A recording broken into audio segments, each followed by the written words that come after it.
A Lua está enferrujando, e é provável que isso esteja acontecendo por causa da Terra. Você poderia dizer que, como elas estão a mais de 370 mil quilômetros de distância, dificilmente podem influenciar diretamente uma outra dessa forma, mas elas realmente têm uma conexão especial. A Lua também afeta nosso planeta natal, e você pode ver isso ao observar as marés oceânicas. À medida que a Terra gira, a força gravitacional da Lua puxa a água para o lado mais próximo da Terra. Isso cria uma protuberância. Ao mesmo tempo, outra protuberância se forma no lado oposto porque nosso planeta gira. Isso causa uma força centrífuga.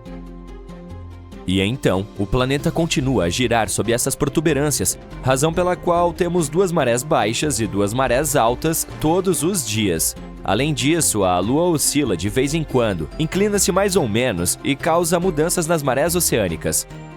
E, em contrapartida, a atmosfera da Terra está enferrujando nosso satélite. Ferrugem é aquela substância avermelhada que você vê em portões ou pregos velhos. Ah, e você conhece os penhascos Vermilion e o Grand Canyon? Eles também têm essa cor vermelha específica, graças ao ferro enferrujado nas rochas. Ele se forma quando o ferro reage com oxigênio e água. A ferrugem é comum até mesmo em Marte. A cor característica do planeta vem da ferrugem, que está lá há muito tempo. Foi assim que o planeta vermelho ganhou seu apelido em primeiro lugar. Normalmente, não se diria que a Lua é um lugar que enferruja tão facilmente, pois é seca e não tem uma atmosfera. Mas uma espaçonave estudou a Lua em 2008 e detectou espectros, comprimentos de onda da luz, que refletiam em diferentes superfícies da Lua. Por isso, ela pôde analisar melhor a superfície lunar. Os dados que ela trouxe mostraram que os polos lunares tinham composições diferentes das do restante da Lua. Eles tinham rochas que continham muita hematita. Esse é um tipo específico de óxido de ferro, ou simplesmente ferrugem. Ninguém esperava isso porque não deveria haver tanta ferrugem na Lua, considerando as condições de lá. Mas sabemos que há um pouco de água na superfície do nosso satélite. É por isso que surgiram algumas novas teorias sobre diferentes minerais que a Lua poderia estar escondendo. É possível que eles tenham se formado porque a água reagiu com as rochas. Para que o ferro adquira essa tonalidade enferrujada, ele precisa de algo que chamamos de oxidante. Essa é uma molécula que remove os elétrons de materiais como o ferro, como o oxigênio. Mas o vento solar continua atingindo a Lua o tempo todo e traz consigo o hidrogênio. E o hidrogênio tem o efeito oposto. Ele fornece elétrons a outras moléculas. A Terra tem seu escudo contra o vento solar, é o nosso campo magnético, mas a Lua não tem essa proteção e, por isso, a ferrugem não deveria se formar em sua superfície. Mas esse processo ainda acontece e pode ser culpa da Terra. A Lua em si não tem uma atmosfera que possa fornecer oxigênio suficiente para o ferro enferrujar. Mas, aparentemente, nosso planeta é generoso o suficiente para doar parte de sua própria atmosfera. O oxigênio da nossa atmosfera percorre todo o caminho até a Lua, seguindo algo chamado magnetotail. Trata-se de uma longa extensão do campo magnético da Terra, que pode alcançar o lado mais próximo da Lua. É exatamente aí que a maior parte da hematita foi encontrada. E durante a lua cheia, o magnetotail bloqueia 99% do vento solar, que normalmente influenciaria mais a Lua.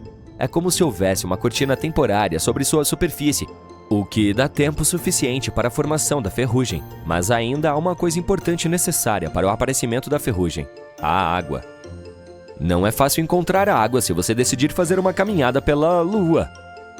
A maior parte dela está congelada e escondida em áreas que sempre permanecem em sombras frias. Esses pontos estão muito distantes de onde a maior parte da hematita foi descoberta, por isso é difícil dizer como a água chegou lá. Mas há uma ideia interessante.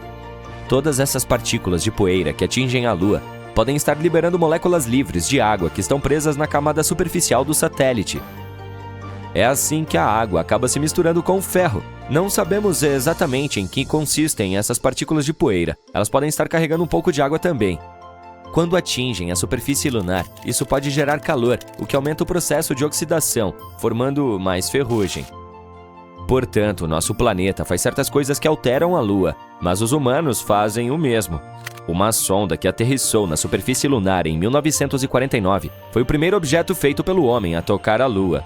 Foi também nessa época que começamos a alterar a Lua de maneiras imprevisíveis. Os cientistas chamam isso de antropoceno lunar. É como uma analogia com o antropoceno da Terra. um período em que a atividade humana causou um grande impacto no planeta. Não é como se pudéssemos escolher um determinado ponto de partida quando essa atividade começou. Mas agora sabemos que as coisas que fizemos ao longo da história de nossa existência realmente mudaram o ambiente de nosso planeta natal. Ainda não há pessoas vivendo na Lua, mas já deixamos alguns rastros por lá. Depois que os humanos chegaram à Lua, tivemos muitas missões lá. Deixamos algumas espaçonaves e bandeiras, movemos o solo lunar, trouxemos bolas de golfe, equipamentos científicos e até mesmo alguns dejetos humanos. Planos para o futuro? Enviar mais missões para lá e até mesmo criar uma infraestrutura onde alguns de nós poderiam viver, estudar os recursos da Lua e enviá-los de volta à Terra. É por isso que é importante falar sobre o antropoceno lunar para nos lembrarmos de que precisamos ser responsáveis e cuidar de nosso patrimônio. Muitas pessoas estão confusas sobre por que às vezes vemos a Lua durante o dia. Algumas até acreditam que é algo novo que não acontecia antes, especialmente depois que começaram a compartilhar uma imagem de baixa resolução do que parece ser uma lua cheia no meio do dia. Alguns têm ideias bastante incomuns de que o Sol também não tem a mesma cor de antes. Supostamente, ele costumava ser mais amarelo. O Sol não mudou de cor, ele continua azul esverdeado.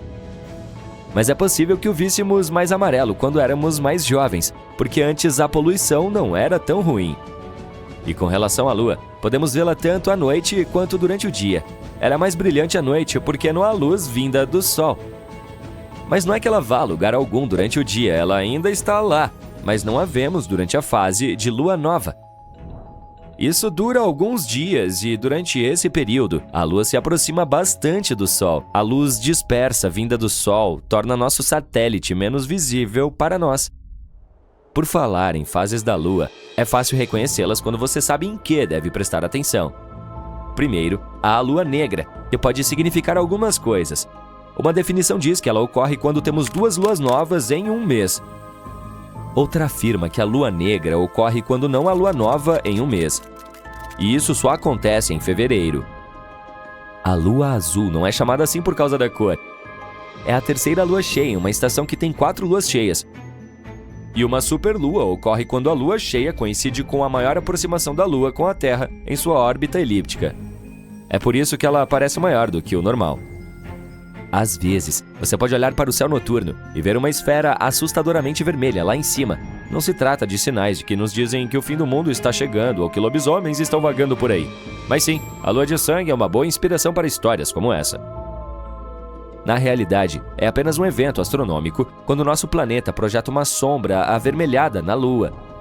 E isso acontece quando a Terra fica entre a Lua e o Sol, o que é chamado de eclipse lunar total. O pequeno companheiro da Terra capta um pouco da luz vermelha que vem da nossa atmosfera. É por isso que você vê essa cor específica. Recentemente, cientistas chineses descobriram algo interessante na Lua, um cristal incomum. Além disso, viram que este cristal contém um elemento que pode literalmente substituir o combustível nuclear. Vamos nos aprofundar mais. A composição da Lua há muito permanece um mistério para nós. Já se passou meio século desde a missão Apollo. Infelizmente, não viajamos muito para lá desde então. Assim, não é de surpreender que não seja tão fácil estudá-la. Mas recentemente fizemos um avanço nesta área. Em dezembro de 2020, cientistas chineses enviaram a sonda Chang'e 5 para o nosso satélite natural. A missão recebeu o nome da antiga divindade chinesa da Lua, Chang'e. Bem poético, né? De qualquer forma, a sonda foi para o lado lunar mais próximo. Passou vários dias cavando na superfície e nas rochas, e depois voltou para a Terra. No total, coletou cerca de 2 quilos de rochas como basalto, lava solidificada e assim por diante. E sim, talvez não pareça muito impressionante, mas na verdade é um pequeno avanço. Afinal, não recebemos nenhuma amostra lunar desde 1976. E essas amostras são muito importantes para aprender a história do nosso mundo. Temos buscado durante muitos anos descobrir, por exemplo, como a Lua surgiu, afinal. Sim, havia muitas teorias, mas ainda não conseguimos encontrar nenhuma evidência adequada para nenhuma delas. Mas, graças às últimas missões e algumas simulações de computador, os cientistas finalmente descobriram a verdade.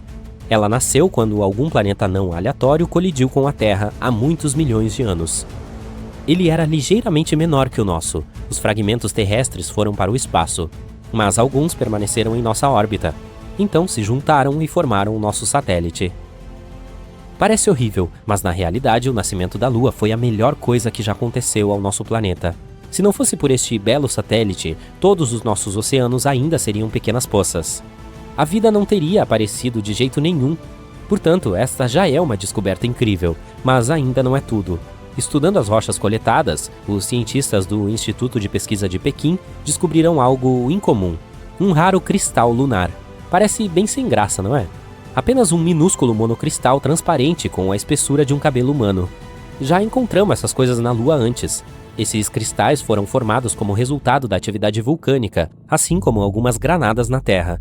E sim, o local onde descobriram esses cristais também sofreu com vulcões, 1,2 bilhão de anos atrás. Isso significa que esse bebezinho tem mais de 1 bilhão de anos. Mas isso não é o mais importante, e sim o fato deste cristal ser feito de um material único, que nunca vimos antes. Pesquisadores da International Mineralogical Association confirmaram que tal composição não pode ser achada em nenhum lugar da Terra. O cristal foi chamado de Change-Site Y, novamente em homenagem à mesma divindade lunar. E esta é mais uma conquista. É o 6º mineral até então desconhecido que encontramos na Lua e o primeiro pela China. Agora ela se tornou o 3º país a fazer tal descoberta lunar.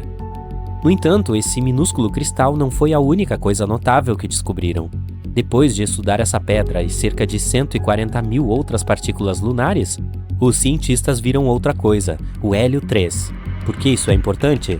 Porque este é um dos elementos que alimentam o Sol e outras estrelas do nosso universo. Costumamos dizer coisas como apague o Sol está queimando e assim por diante. E esta é uma das razões pelas quais muitas pessoas realmente pensam que ele é uma enorme bola de fogo. Mas não. A sua queima é, na verdade, um processo completamente diferente, que se chama fusão nuclear. Trata-se de algo bastante simples. Durante essa reação, o hidrogênio na estrela se transforma em hélio. Mas esse processo simples é, na verdade, uma das reações mais violentas e insanas do universo. Há um verdadeiro caldo fervente de partículas dentro do Sol. Os núcleos de hidrogênio que saltam e correm para lá estão constantemente se repelindo, pois todos são carregados positivamente. E assim poderiam continuar fervendo e relaxando sem incomodar ninguém, se não fossem as estrelas que acabaram sendo trapaceiras. Elas têm uma gravidade tão forte que basicamente agarram bilhões desses pequenos átomos e os comprimem. Combinando-se entre si, esses átomos criam novos elementos pesados, como o mencionado hélio. E quando isso acontece, jogam muita energia no espaço. É assim que o Sol queima.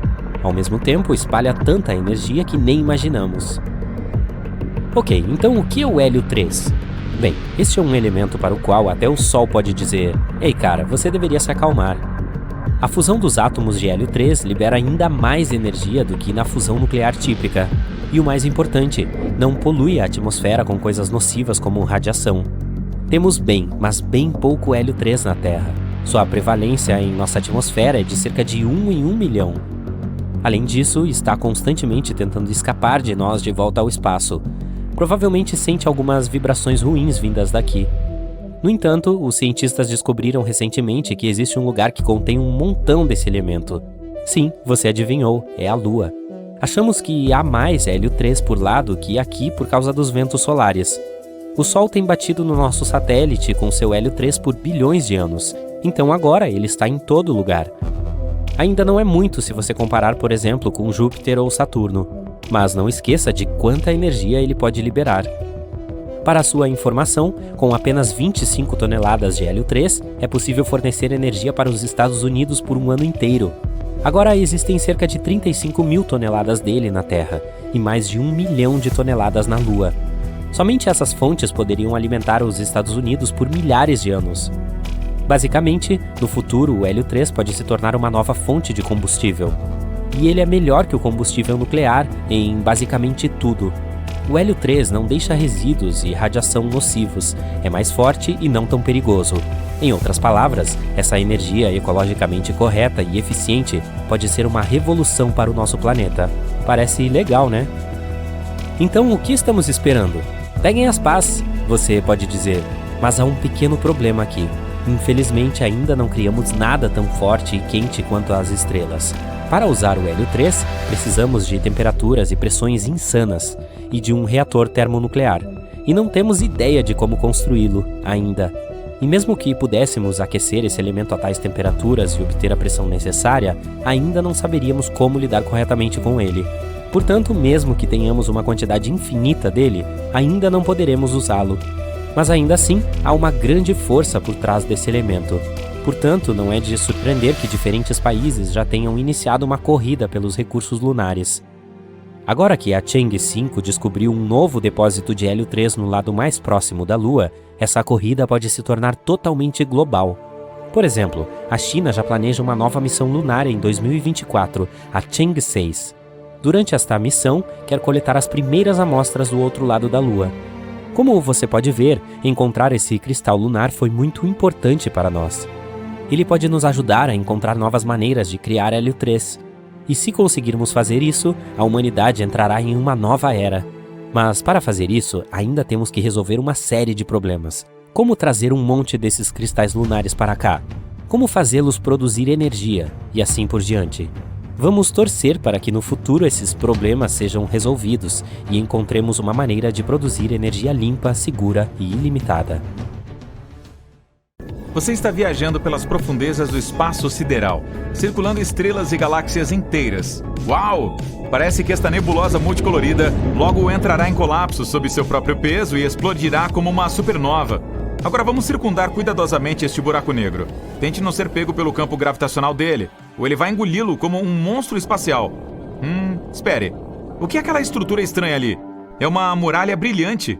E se você olhar de perto, cada ponto brilhante é uma galáxia inteira. Esse paredão tem cerca de 100 mil dessas galáxias. A Via Láctea tem 100 bilhões de estrelas. Então, esta muralha contém um quatrilhão, que é 10 seguido por 15 zeros, de estrelas como o nosso Sol. Essa estrutura gigante é chamada de Muralha do Polo Sul e está localizada a cerca de 500 milhões de anos-luz da Terra. Em comparação, a estrela mais perto de nossa casa é Próxima Centauri, a aproximadamente 4,2 anos-luz de distância. Os foguetes podem percorrer essa distância em cerca de 73 mil anos. Portanto, a jornada para a Muralha do Polo Sul pode levar mais tempo do que nosso sistema solar existe. E ela é simplesmente gigantesca, mesmo em escala cósmica. Possui cerca de 1,37 bilhão de anos-luz de comprimento.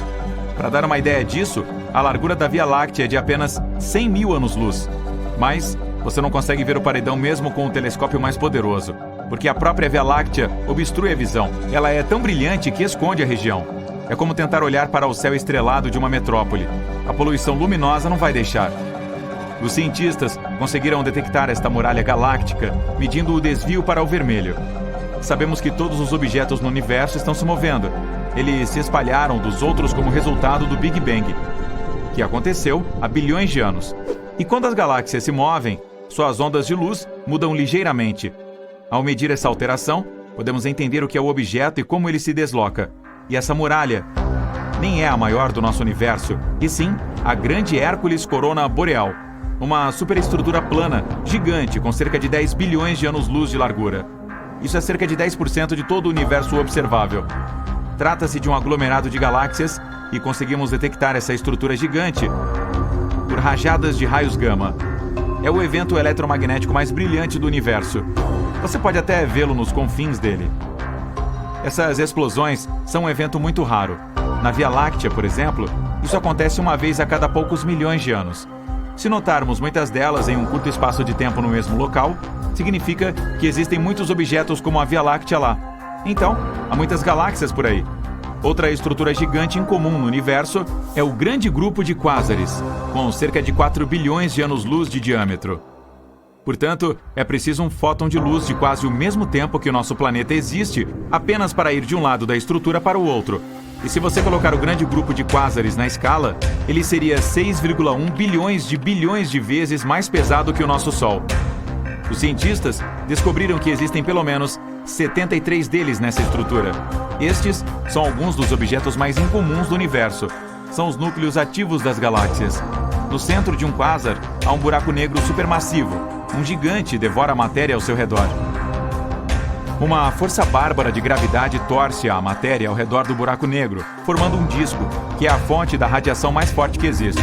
Em comparação, a de um único quásar é dezenas ou centenas de vezes mais forte do que a de todas as estrelas da nossa galáxia juntas. Por causa de uma radiação tão forte, podemos detectar quásares mesmo a distâncias muito longas.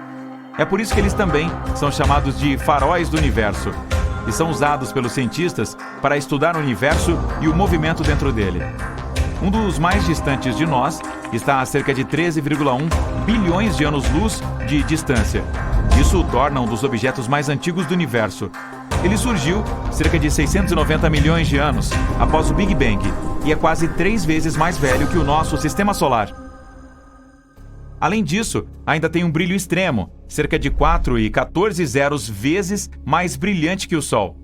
Os cientistas explicam que no centro do gigante fica um buraco negro supermassivo, 800 milhões de vezes mais pesado que o Sol. Todas essas estruturas gigantes são apenas blocos de construção do nosso universo. Veja, este é o nosso Sistema Solar.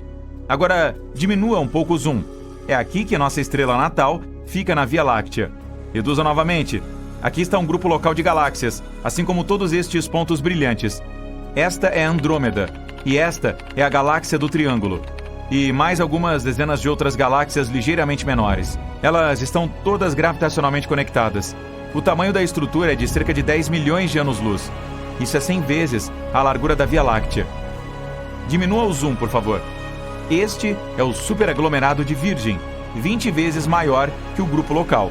Há cerca de 30 mil galáxias diferentes, e a massa da coisa toda é de cerca de 1,15 zeros de massas solares. Reduza o zoom novamente. Laniakea. Essa estrutura é quase 3 vezes maior. Inclui o superaglomerado de Virgem e outros menores. São cerca de 100 mil galáxias aqui, mas ainda não acabou. Diminua mais um pouco. Aqui está o complexo do superaglomerado Peixes-Baleia. Uma estrutura galáctea gigante com aproximadamente 60 aglomerados de galáxias. Portanto, há mais delas nele do que grãos de areia no deserto. Você sabe o que fazer.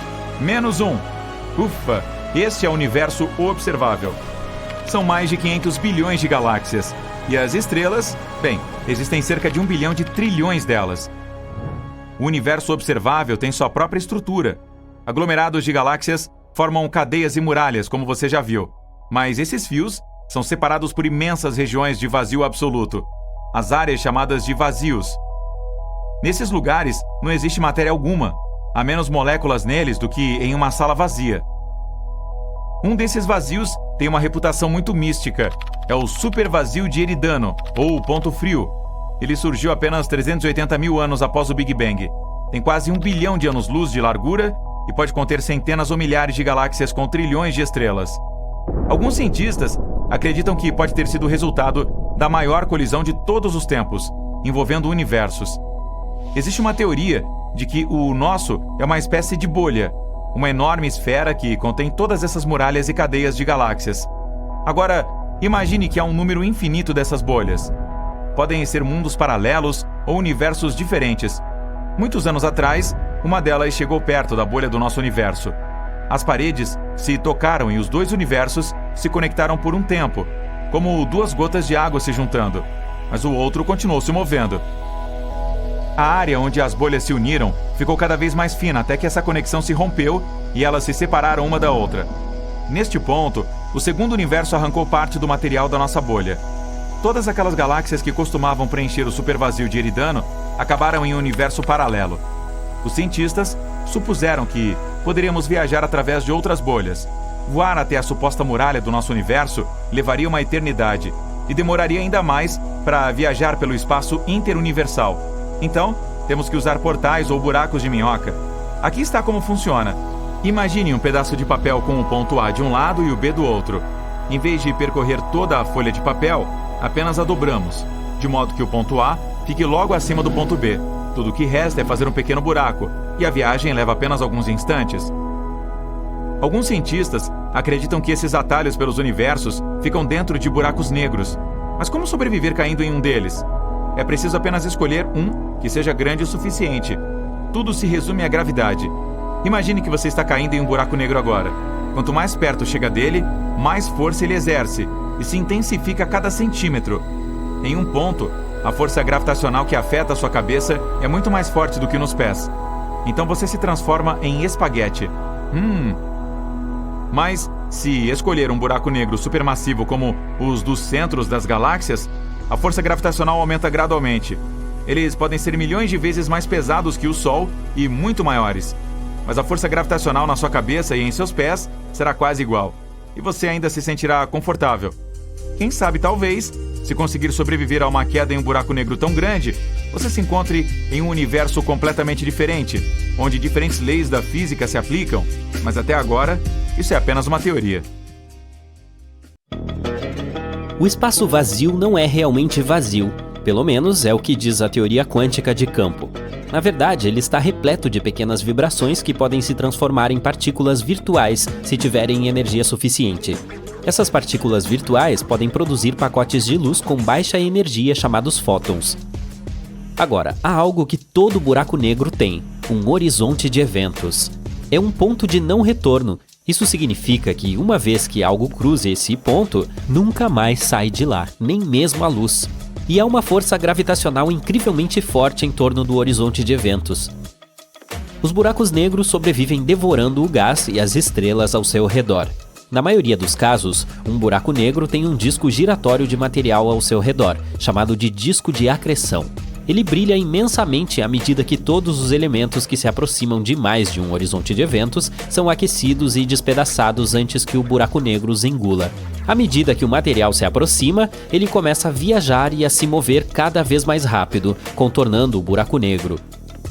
Isso faz com que o disco de acreção brilhe e, ao mesmo tempo, delineie a sombra do buraco negro, que é basicamente o próprio horizonte de eventos do qual estamos falando. Os buracos negros podem até querer se esconder, mas fazem isso muito mal. De acordo com a teoria da relatividade geral de Einstein, a gravidade se curva e distorce o espaço e o tempo. Isso significa que quanto mais próximo você estiver dessa atração gravitacional extremamente poderosa ao redor do buraco negro, mais distorcidos se tornam o espaço e o tempo ao redor dele. E nesse espaço distorcido há partículas e campos minúsculos. Devido à extrema gravidade da torção, essas partículas e campos começam a se comportar de maneiras incomuns, por exemplo, criando fótons do nada. É sobre isso que Stephen Hawking estava falando há quase 50 anos. E não para por aí. Ele também sugeriu que, se essas partículas encontrarem uma maneira de escapar de um buraco negro, elas roubam parte de sua energia. E por causa desses ladrões, o buraco negro perde sua energia com o passar do tempo, até que, em um determinado momento, ele desaparece completamente. Ele sugeriu que os buracos negros liberam energia na forma de energia térmica ou calor, que é chamada de radiação Hawking. E essa radiação não carrega nenhuma informação. Isso significa que, quando um buraco negro evapora, destrói todas as informações que tinha sobre a estrela que criou o buraco. Dessa forma, não podemos saber o que realmente aconteceu. E isso é um pouco confuso, porque as leis da mecânica quântica dizem que a informação não pode ser destruída. Esse conflito é algo que chamamos de paradoxo da informação de Hawking. De acordo com Hawking, todas essas informações não são realmente perdidas, mas são armazenadas em uma nuvem de todas as partículas de energia zero que cercam o buraco negro. Ele chamou isso de cabelo macio. Agora, há este novo estudo como uma possível solução para esse paradoxo. Talvez a radiação Hawking seja não térmica? Em vez de apenas liberar calor puro, é possível que o buraco negro envie uma mensagem na forma de radiação. Essa mensagem contém informações importantes sobre o passado do buraco negro, as estrelas que o formaram e outros detalhes que pensávamos estar perdidos para sempre. É como um código secreto que nos conta tudo sobre a história do buraco negro. Mas voltemos à teoria de Hawking, segundo a qual um buraco negro pode eventualmente desaparecer. Ela diz que não são apenas os buracos negros que produzem radiação Hawking. Qualquer objeto com massa suficiente pode produzi-la. Na verdade, os pesquisadores também estudaram um processo chamado efeito Schwinger. É quando um campo eletromagnético cria fortes distorções e, desse modo, forma a matéria. Eles aplicaram essa ideia à teoria de Hawking sobre a radiação do buraco negro. O que eles descobriram é que a radiação prevista por Hawking pode, na verdade, ser criada em locais com diferentes níveis de gravidade, não apenas em torno de buracos negros. Aqui está a chave. Quando há objetos maciços, como estrelas ou planetas, eles criam um efeito de curvatura no espaço e no tempo. Essa curvatura ocorre devido à sua forte gravidade. Mesmo que você esteja longe de um buraco negro, ainda há algum objeto maciço em algum lugar ao redor que cria a curvatura do espaço, o que pode fazer com que você sinta que está nesse espaço distorcido. Ele pode criar radiação, semelhante ao que acontece perto de buracos negros. Isso significa que não são apenas os buracos negros que podem evaporar lentamente. Outros objetos maciços no universo também podem perder sua energia da mesma forma. Se isso for verdade, a energia de tudo no universo será lentamente drenada na forma de partículas de luz. Isso significa que tudo e todos, incluindo estrelas, planetas, buracos negros e nós, compartilham o mesmo destino, e todos nós acabaremos desaparecendo. A princípio, isso parece assustador, mas mesmo que essa teoria seja verdadeira, isso não vai acontecer tão cedo. Levaria muito mais tempo do que a idade atual do universo para que um buraco negro supermassivo desaparecesse completamente. Portanto, da forma como medimos o tempo, os buracos negros são basicamente eternos. E as estrelas poderiam durar ainda mais, pois muitos buracos negros se formaram depois que alguma estrela gigante entrou em colapso sobre si mesma. Alguns outros pertencem a um grupo chamado de buracos negros primordiais.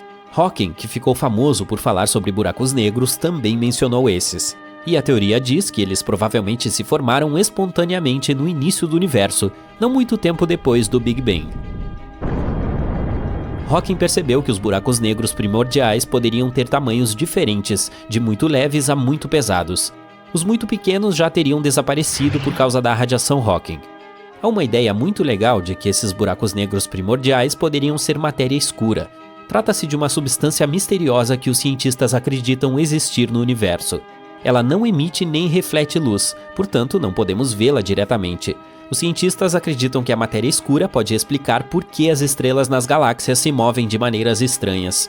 Mas ainda não temos as ferramentas necessárias para confirmar se esses buracos negros realmente existem ou se são realmente compostos de matéria escura ou não.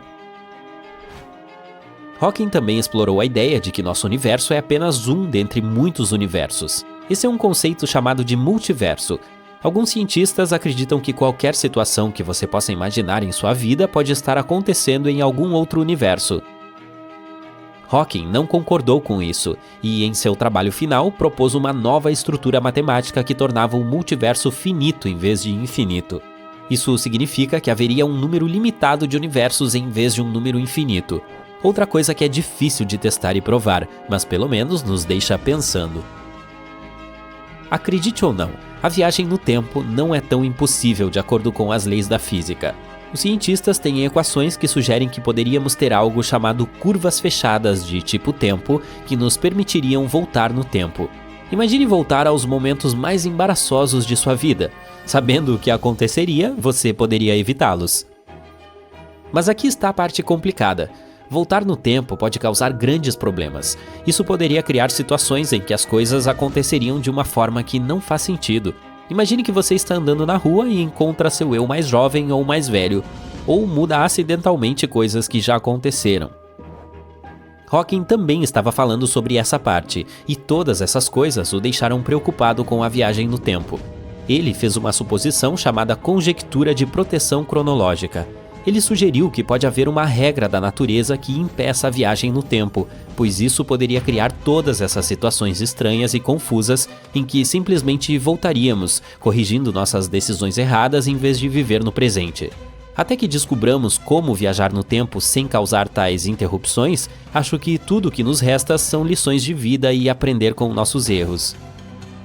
Em seus últimos anos, Hawking falou sobre o futuro da humanidade, e ainda não sabemos se ele estava falando totalmente sério. Ele mencionou uma partícula especial chamada bóson de Higgs, que poderia causar uma grande bolha capaz de engolir e eventualmente até destruir o universo. Ele também mencionou coisas como seres de outros planetas vindo à Terra e nos conquistando, ou robôs se tornando inteligentes o suficiente para dominar o mundo. Algumas de suas ideias se mostraram verdadeiras, e o tempo dirá se o mesmo acontecerá com as outras. Então, o negócio é o seguinte: algo está prestes a acontecer que pode afetar tudo o que já conhecemos sobre espaço e tempo. Você já ouviu falar de buracos negros, certo? Aquele tipo de fenômeno mais denso do que a vida que geralmente existe no centro das galáxias. Espera-se que 2 deles, localizados a 9 bilhões de anos-luz de distância da Terra, entrem em colapso um com o outro e, nossa, não quero estar por perto para ver isso. Vamos esclarecer uma coisa: os buracos negros são as coisas mais poderosas de todo o universo que conhecemos. Se eles decidissem se transformarem em a vingança dos Sith, estaríamos condenados. Um buraco negro já foi uma estrela maciça que se tornou uma supernova, o que significa que entrou em colapso e a magnitude da explosão criou um buraco negro em seu lugar. A propósito, ele não puxa coisas para dentro como um aspirador de pó. Esse é apenas um mito popular. Digamos que substituíssemos nosso Sol por um deles no centro do Sistema Solar. Não mudaria muita coisa, exceto o fato de que talvez todos nós congelássemos. Mas os buracos negros podem fazer algo muito pior do que aspirar coisas: apagar o próprio universo. Se um deles seguisse uma linha do tempo normal, iria de sua criação até o desaparecimento total. Mas o processo é muito, muito lento. Estou falando de bilhões e bilhões de anos até que ele perca totalmente sua massa. Isso se dá em razão de uma constante perda de massa a cada segundo. Ela é irradiada, assim como um bule de chá fervente perde sua água como vapor. No entanto, as coisas raramente saem como planejado, tanto em nossas vidas quanto, aparentemente, no próprio universo. Assim, não seria uma grande surpresa descobrir que 2 buracos negros estão a caminho de entrar em colapso. Foi o que os cientistas descobriram recentemente, e vamos apenas dizer que esse é um dos motivos pelos quais a comunidade científica está se assustando um pouco. A primeira pergunta que vem à mente é: o que isso significa para nós, humanos? Aniquilação total? Ora, não há necessidade de ser tão dramático. Na melhor das hipóteses, estaríamos em uma experiência do tipo interestelar. Prossiga, por favor. Vamos voltar um pouco no tempo para entender como tudo aconteceu. Há 45 anos, um grupo de cientistas começou a notar um comportamento estranho vindo de uma galáxia muito, muito distante. Ela se encontra a 9 bilhões de anos-luz de distância, e seu nome científico é um bocado complicado, mas vamos chamá-la de super distante. Você deve estar se perguntando: como os cientistas observaram esse buraco negro tão distante se ele não emite nenhuma luz? Boa pergunta! Isso ocorre porque esse tipo de formação reúne discos de gás ao seu redor e emite parte desse material para o espaço. Esses jatos podem ser detectados a uma distância de milhões de anos-luz. Agora, se eles forem direcionados para o espaço, os cientistas dão a esses buracos negros um nome especial: blazares. Um deles, em particular, vem ganhando atenção mundial recentemente. Nome longo, mas vamos chamá-lo apenas de Andy. Imagine que você é um cientista da Caltech, está observando um blazar em seu radiotelescópio e percebe um comportamento estranho. O brilho aumenta e diminui, como o tic-tac de um relógio. A princípio, você não entende o que está acontecendo ali, em um canto distante da galáxia. Mas então percebe que deve haver outro buraco negro circundando o primeiro. Em outras palavras, os cientistas descobriram que Andy estava sendo orbitado por outro blazar, Gomer. E a realidade de sua cintilação só pode significar que eles estão próximos de um colapso total. E fica pior. Estima-se que cada um dos 2 blazares tenha algumas centenas de milhões de vezes a massa do nosso Sol. Você já viu a nossa estrela? Ela é enorme, tem 333 mil vezes a massa da nossa Terra, o que mostra que estamos destinados a enfrentar algo fora de nosso alcance. Essa não é a primeira vez que os cientistas detectam algo assim. Em setembro de 2015, o observatório LIGO percebeu uma colisão de 2 buracos negros. Cada um tinha o peso de 30 sóis, e um equivalente a 3 massas solares foi liberado quando se chocaram. E adivinhe só, essa onda gravitacional passou pela Terra na velocidade da luz, mas não fomos realmente afetados por ela. Talvez você estivesse dormindo e sentisse algo estranho no ar, mas nada significativo aconteceu conosco ou com o nosso planeta. Mas isso se deve ao fato de a explosão ter sido fraca. O fato é que a esperada colisão entre Andy e Gomer enviará ondas gravitacionais sem precedentes por todas as galáxias, e elas chegarão ao Sistema Solar. Mas o que essa onda de choque é realmente capaz de fazer? Ela poderia impedir que o Sol liberasse gás por alguns minutos, ou seja, deixaria de aquecer o Sistema Solar.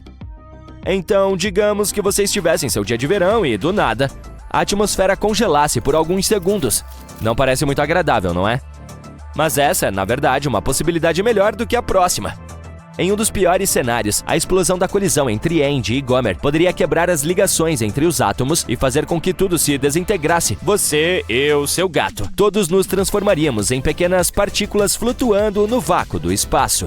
Isso pode parecer assustador, mas os cientistas dizem que um átomo é feito de 99% de espaço vazio, e significa que todos os habitantes da Terra, todos os 8 bilhões de nós e tudo o que existe, plantas, objetos, animais, são compostos de 99% de espaço vazio. Então, talvez, tudo o que o Andy e Gomer fariam seria separar todos os nossos átomos e nos dessolidificar. Por outro lado, a explosão poderia bagunçar a estrutura do espaço e do tempo como a conhecemos. Você se lembra de Albert Einstein, certo? O do cabelo maluco? Ele é o nome por trás da teoria da relatividade e descobriu que o tempo é relativo, sempre depende do observador. Isso significaria que o tempo não é o mesmo em todo o cosmos.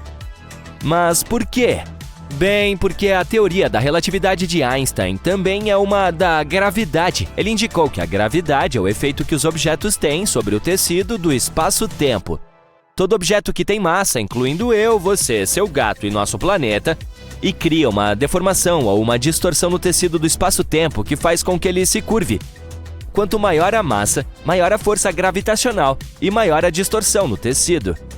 Pode parecer complicado, mas é isso que cria diferentes percepções de espaço e tempo em todo o cosmos. É por esse motivo que você envelhecerá de forma diferente na Terra e em Júpiter. É a razão pela qual o tempo passa de forma completamente diferente para os astronautas em missões longas e para as pessoas que permanecem na Terra. E também porque uma colisão de 2 megablazares poderia bagunçar nossas percepções de espaço e tempo, devido à força total de suas ondas de choque gravitacionais. Entendeu? Sem mencionar que os buracos negros já são uma enorme distorção no tecido do espaço-tempo. Você se lembra daquela cena de Interestelar, certo? Em que o personagem principal dobra o contínuo, um espaço-tempo, por meio de um buraco negro. Mas não tente fazer isso em casa. Até onde sabemos, qualquer pessoa que opte por entrar em um buraco negro não tem garantia de voltar para casa. Os cientistas dizem que essa explosão do blazar ocorrerá em aproximadamente 10 mil anos. Mas espere um pouco. Se ele está a 9 bilhões de anos-luz de distância da Terra, significa que esses 2 buracos negros já deveriam ter colidido muito antes do nascimento do nosso sistema solar e do nosso planeta natal. Veja bem, o sistema solar nasceu há cerca de 4 bilhões de anos. E como levamos 9 bilhões de anos-luz para receber a luz emitida pelos blazares em primeiro lugar, significa que o colapso dos 2 já ocorreu e chegará à Terra daqui a 10 mil anos. O que quer dizer que as ondas de choque já estão percorrendo as galáxias neste exato momento. Mas ainda assim, é algo que nem mesmo seus tataranetos estarão por perto para ver. Os eclipses solares são incríveis de se ver porque a Lua e o Sol parecem se sobrepor perfeitamente em nosso céu, embora o Sol seja muito maior, cerca de 400 vezes. O truque é que a Lua também está cerca de 400 vezes mais próxima do nosso planeta, então eles acabam parecendo do mesmo tamanho para nós. Infelizmente, em algum momento da história do nosso planeta, os eclipses solares não acontecerão mais. Na verdade, a Lua está se afastando da Terra, deslizando cerca de 4 centímetros a cada ano. Devido a esse movimento, ela não mais bloqueará completamente o Sol. Os especialistas da NASA calcularam quando ocorrerá o último eclipse solar. Eles dizem que isso ainda levará cerca de 600 milhões de anos, portanto é seguro dizer que nenhum de nós estará aqui para vê-lo. Falando de coisas que não veremos em nossa vida, talvez seja necessário acrescentar estrelas explodindo a essa lista. Sabemos como as estrelas se parecem quando desaparecem por causa dos telescópios, mas nunca vimos uma a olho nu surgindo acima de nós. Betelgeuse pode não soar como um nome familiar, mas saiba que é uma estrela supergigante vermelha localizada a cerca de 1000 anos-luz de nós. O que ela tem de tão especial é o fato de poder explodir e dar um espetáculo que nunca foi visto aqui na Terra. Essa estrela sempre foi um pouco misteriosa em termos de quando vai explodir. O que sabemos é que Betelgeuse está nos estágios finais da queima de carbono no seu núcleo, e essa fase de queima de carbono geralmente dura cerca de 1000 anos.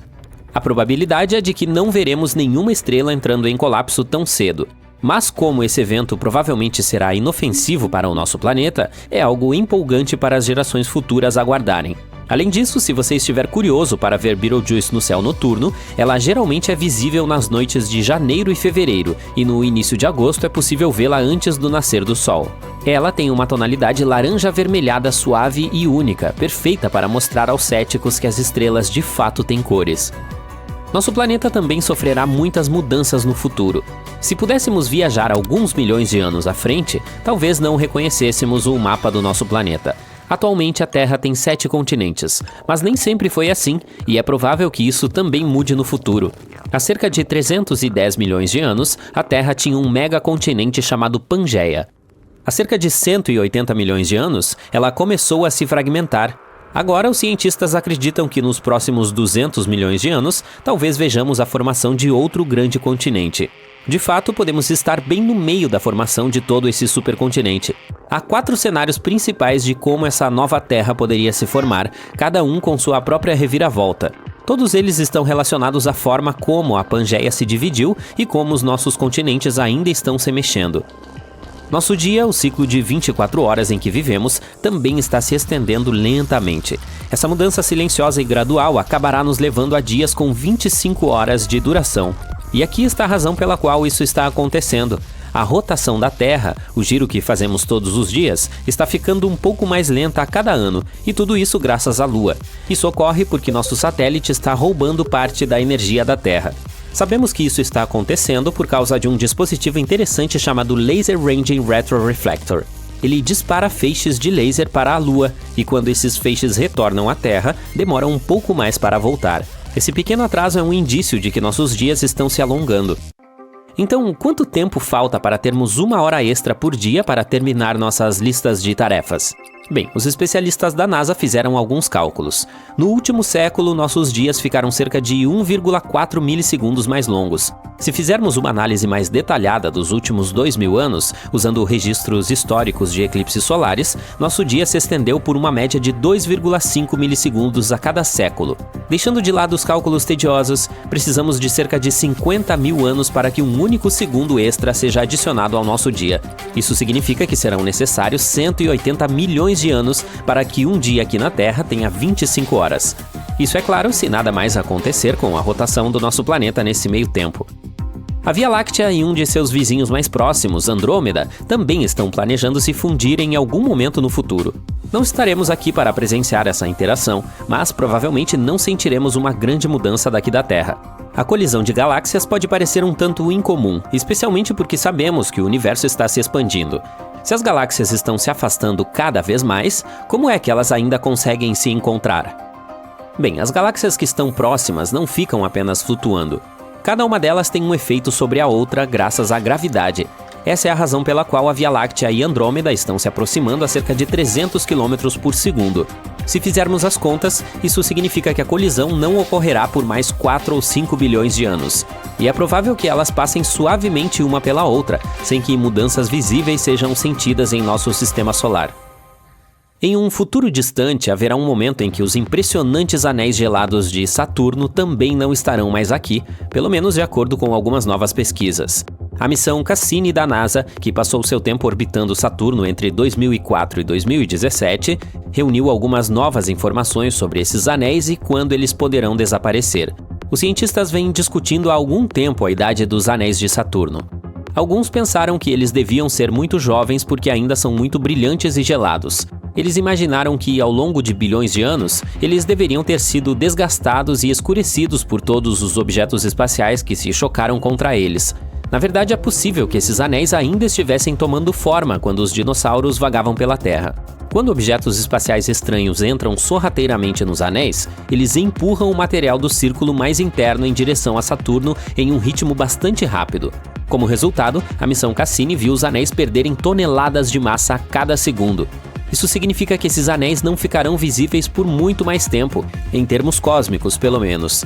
Estima-se que eles durem no máximo algumas centenas de milhões de anos. Também podemos perder esse próximo evento cósmico, mas por pouco. Isso porque, de acordo com algumas estimativas, ele pode acontecer em apenas 100 anos. O campo magnético da Terra pode entrar em colapso, virando seus polos norte e sul. Os pesquisadores afirmam que nos últimos 3.000 anos, o campo magnético do nosso planeta tem sofrido um declínio constante. E se essa tendência continuar, poderemos chegar a um ponto crítico em menos de 1.000 anos. Para que os polos do planeta mudem, o campo magnético precisa se enfraquecer em cerca de 90%, e isso pode levar milhares de anos. Durante essa fase vulnerável, nosso planeta perderá seu escudo magnético protetor, deixando entrar mais raios cósmicos do espaço.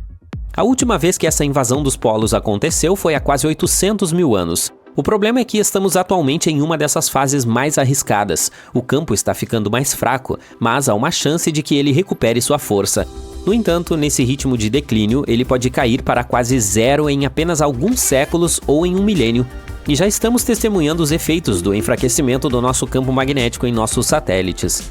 Na vasta extensão do Oceano Atlântico entre a América do Sul e a África, há uma região onde o campo magnético da Terra é 3 vezes mais fraco do que nos polos. Os cientistas a chamam de Anomalia Magnética do Atlântico Sul, AMAS. Os satélites que passam por essa zona sempre enfrentam problemas eletrônicos. Ninguém sabe por que essa região de campo fraco apareceu em primeiro lugar, e a previsão de seus movimentos futuros tem sido bastante inconclusiva. Uma teoria é que um enorme redemoinho no núcleo externo de metal líquido da Terra pode ser o responsável, empurrando o campo magnético para longe do Atlântico Sul. Outra ideia é que o campo magnético nessa região está apontando para a direção errada, como uma mini inversão de polos. Vênus e a Terra são tão diferentes que uma pergunta tola como o que é mais longo, um dia ou um ano, que não faz sentido na Terra, faz todo sentido em Vênus. Um dia em Vênus é realmente mais longo do que um ano. Se colocarmos isso na perspectiva da Terra, um dia em Vênus equivaleria a 243 dias terrestres, enquanto um ano duraria apenas cerca de 225 dias.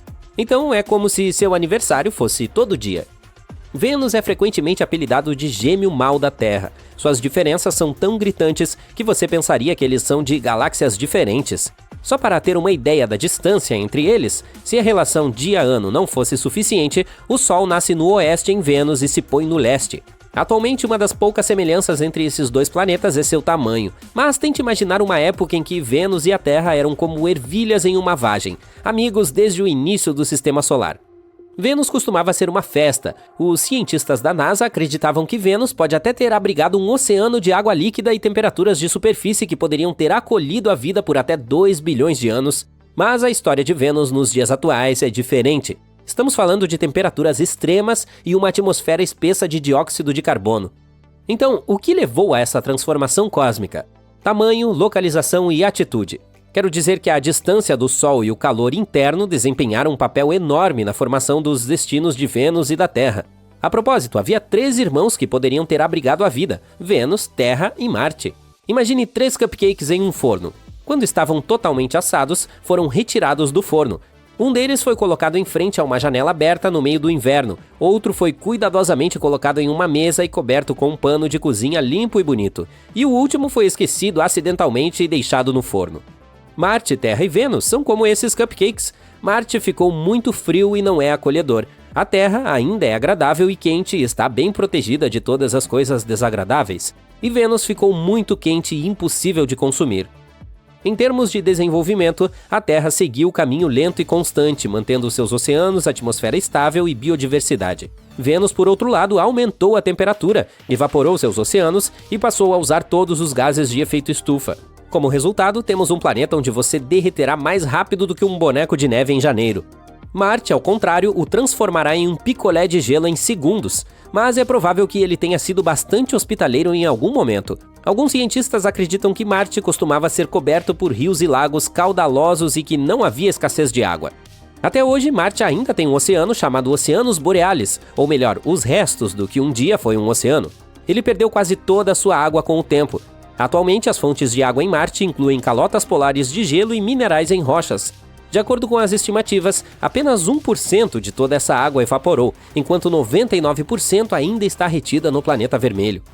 As calotas polares são bem simples de entender, pois temos a mesma coisa na Terra, mas rochas contendo água? Simples. Há pelo menos 4 tipos de minerais hidratados em Marte. Há argilas hidratadas feitas de silício e oxigênio, e o mais legal é que elas podem até conter magnésio e ferro, que são sulfatos hidratados à base de enxofre.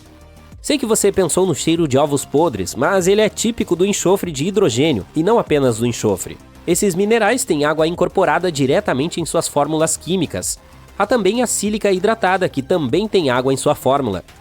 Os cientistas fizeram experimentos com o cultivo de plantas em condições semelhantes às de Marte e obtiveram sucesso com a alfafa.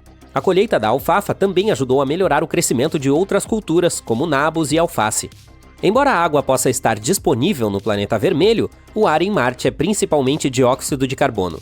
Pelo lado positivo, o Mars Oxygen In Situ Resource Utilization Experiment, ou simplesmente MOXIE, pode produzir oxigênio em Marte, o que pode ser crucial para missões futuras. Quanto às fontes de energia em Marte, a energia solar, eólica e geotérmica são algumas opções promissoras. A energia solar é menos eficaz em Marte devido à luz solar mais fraca e às tempestades de poeira, mas a energia eólica e a geotérmica poderiam servir como alternativas confiáveis. Com essas fontes em funcionamento, os seres humanos poderiam sustentar a vida em Marte. Mas vamos voltar à comparação de nossos planetas irmãos. Enquanto Marte e a Terra têm luas, e Marte tem até 2 delas, Vênus não tem nenhuma, assim como Mercúrio. Devido à sua proximidade com o Sol e à forte atração gravitacional da estrela, Mercúrio não tem a capacidade de reter sua própria lua. A probabilidade de qualquer lua em órbita de Mercúrio colidir com o planeta ou ser atraída para a órbita do Sol é alta. Tudo isso é claro e compreensível, mas a ausência de luas ao redor de Vênus continua sendo um enigma sem solução para os cientistas. Apesar das temperaturas escaldantes de Vênus, os cientistas acreditam que mesmo hoje o planeta pode não ser tão hostil à vida como se pensava. Um estudo recente do MIT descobriu que 19 aminoácidos sobreviveram em uma solução semelhante à de Vênus por um mês inteiro. Sim, alguns gostam de calor. Além disso, o Rocket Lab e o Instituto de Tecnologia de Massachusetts estão se unindo para enviar uma espaçonave sem tripulação, a Venus Life Finder, em uma missão a Vênus. Essa nave espacial procurará sinais de vida na atmosfera venusiana usando um instrumento especial chamado nefelômetro autofluorescente. E não, eu não inventei isso. Originalmente programada para ser lançada em 2023, a missão foi adiada para dezembro de 2024, com chegada a Vênus em maio de 2025. O objetivo da missão é descobrir compostos orgânicos na atmosfera de Vênus, o que poderia indicar a possibilidade de condições habitáveis na camada de nuvens. A espaçonave foi projetada com um estágio de cruzeiro do Photon Explorer e uma sonda atmosférica compacta equipada com aquele nefelômetro. A pequena sonda descerá pela atmosfera venusiana, coletando dados sobre partículas de nuvens e compostos orgânicos. Em 2020, os cientistas fizeram um grande anúncio sobre a descoberta de fosfina em Vênus, um composto que poderia estar ligado à vida. Embora eles ainda estejam trabalhando para confirmar isso, usando informações de telescópios ou até mesmo de missões passadas, pode haver evidências ocultas em dados antigos da NASA recebidos de Vênus que podem lançar mais luz sobre a descoberta. A possível presença de fosfina em Vênus despertou o entusiasmo e a cautela dos cientistas. Para ter certeza, eles precisam de mais dados de telescópios ou de novas missões espaciais. Se encontrarem esse gás, isso pode significar que há alguma forma de vida produzindo-o nas nuvens do planeta. Essa descoberta seria um grande passo para entender melhor Vênus. Alguns especialistas acreditam que enviar sondas a Vênus para detectar diretamente a fosfina seria a maneira mais eficaz de confirmar sua presença. Uma missão da NASA nos anos 80 pode já ter detectado a fosfina, mas os cientistas da época não se deram conta disso. Agora, esses dados estão sendo reavaliados para descobrir qualquer evidência esquecida da presença do gás. Isso também poderia sugerir que o composto está na atmosfera de Vênus há décadas, levantando questões sobre sua origem. Mas nem todos estão convencidos dessa interpretação, o que evoca um debate entre os cientistas sobre a verdadeira natureza dos gases detectados. Dados antigos de outras missões também podem conter pistas sobre a fosfina em Vênus. Embora novas espaçonaves estejam explorando o planeta, é possível que a chave para desvendar esse mistério esteja em registros de missões de décadas atrás. No total, já houve 46 missões espaciais a Vênus, incluindo alguns sobrevoos em que a gravidade deu uma mãozinha. A última vez que pousamos com sucesso uma espaçonave em Vênus foi em junho de 1985, como parte da missão Vega 2. Vamos ver o que o Venus Life Finder descobrirá.